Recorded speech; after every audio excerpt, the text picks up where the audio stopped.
also our Substack, which is Africa Israel Weekly. You can also get to that from ibsi.org as well, or you can go directly to the Substack, which is ibsi.substack.com.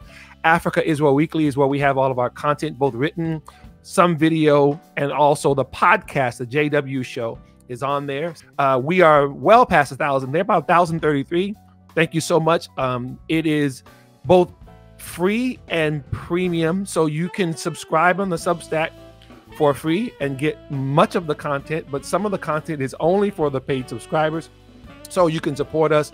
All of those subscriptions and all those things that you do help us at the Institute for Black Solidarity with Israel do the work that we do, strengthening the tie between the Black and Jewish communities in Africa and Israel as well.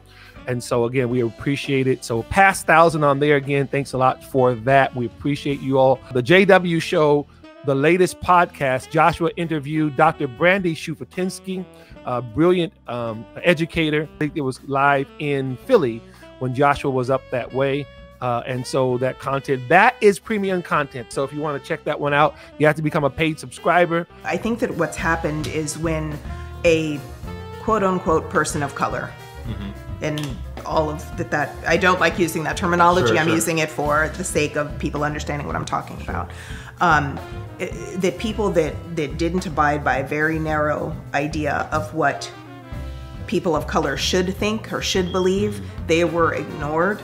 And anyone who questioned whether certain books should be in school libraries or certain curriculum should be taught to students, they were labeled, you know, they were white supremacist troublemakers or upholding white supremacy. So if a parent who was a person of color who was non-white expressed those same concerns, they were ignored for the most part. Or some of them, you know, we've heard all of the names, white adjacent, internalized oppression, all of the buzzwords that really just seek to ignore that none of us are monolithic. We can't fit in these narrow boxes that some people are trying to put us in.